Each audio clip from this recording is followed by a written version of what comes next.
Hello everybody, welcome back to the channel. So, our first story today is Emirates introduces cutting-edge self-service check-in at Tegro International Airport, redefining convenience and speed for travelers heading to Cambodia. At Tegro International Airport, Emirates now allows self-check-in, which is a first in the industry. This is at the moment offers the most direct method of travel to Cambodia, overcoming periods of travel while at the same time ensuring maximal comfort.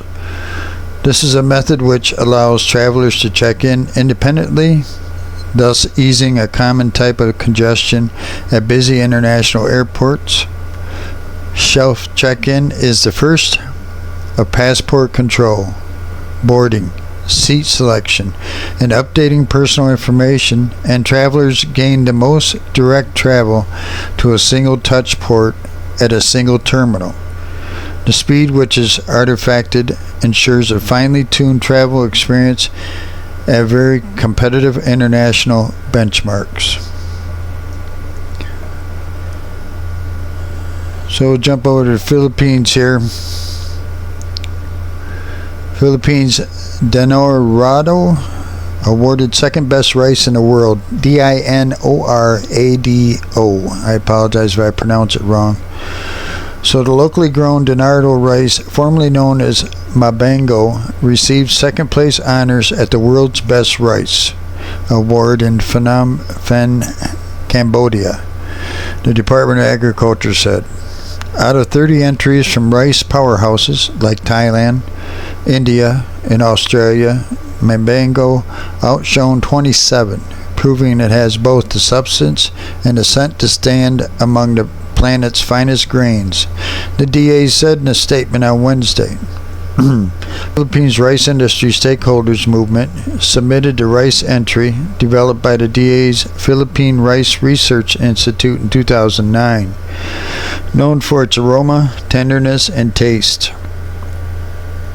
This development, according to Prism's founder Rowena Sadikon, is an upgrade from 2024's third place finish.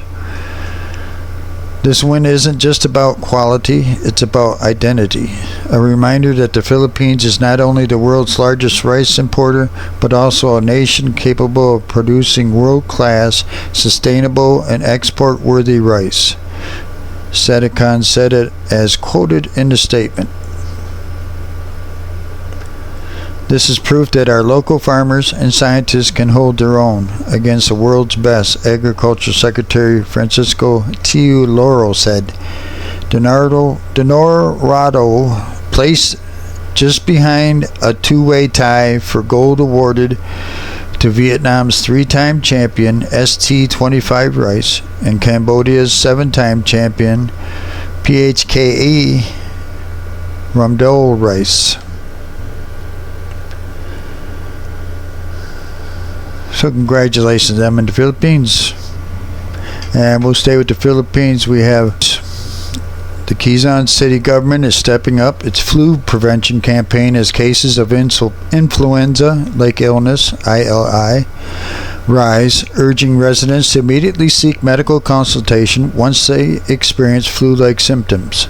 In a social media post Thursday, the Quezon City Epidemiology and Surveillance Division, QCESD, said it has lodged an 84% increase in ILI cases from January 1st to November 11th, with 2,613 cases, from 1,420 cases during that same time period in 2024.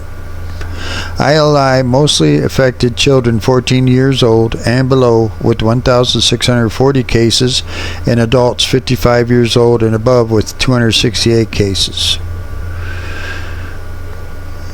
The most cases of ILI this year were reported in District 4 with 749 cases. To address the rising number of cases, the city government has strengthened its health information campaign and urged residents to practice regular hygiene, wear masks, when experiencing symptoms, disinfect surroundings, and avoid crowded places. The QCESD said the city government is also intensifying its monitoring and prevention efforts with all health centers on alert. Our health centers are open from Monday to Friday, 7 a.m. to 5 p.m., ready to assist anyone showing signs of flu or other respiratory illness, it said. So if you know somebody's coming down with that, give it a call. It sounds like it's very serious going on right now. Check into it. You know, today in history, here's a quote that I'm sure a lot of people have said over and over.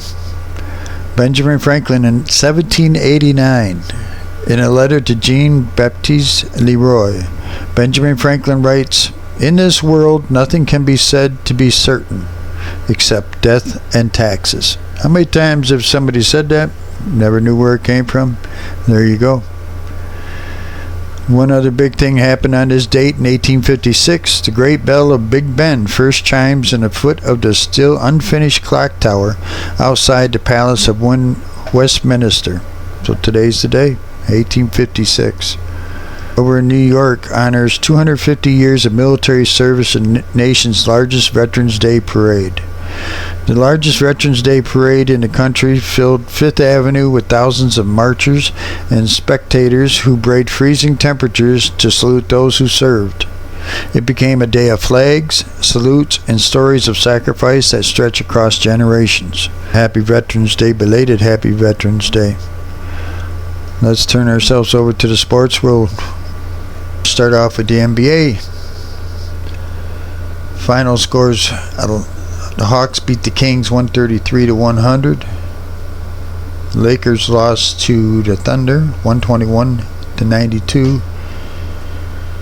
The Suns beat the Mavericks 123-114. The Warriors beat the Spurs 125-120. Trailblazers beat the Pelicans 125-117. The Rockets beat the Wizards 135-112.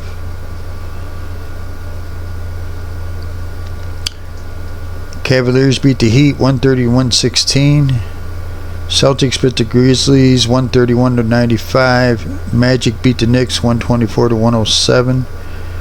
Pistons beat the Bulls 124-113. Hornets beat the Bucks 111-100. And looks like they're still in the fourth quarter with 6 minutes and 44 seconds left. Nuggets are beating the Clippers 120-100. All right, in the NHL, only 4 games on the board tonight. Rangers beat the Lightning 7-3. Oilers beat the Flyers 2-1. Mammoth beat Sabres 5-2, and the Devils beat the Blackhawks 4-3.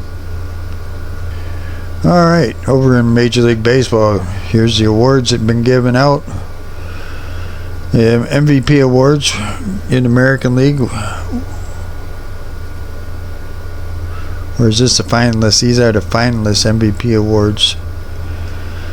Jose Ramirez, Aaron Judge, Cal Raleigh are the finalists for the American League MVP awards. They'll be announced on MLB Network at 7 p.m. November 13th. And National League finalists are Shohei Ohtani, Juan Soto, and Kyle Schwarber. Over for the Cy Young Awards, American League Cy Young Award winner again was Tarik Skubal.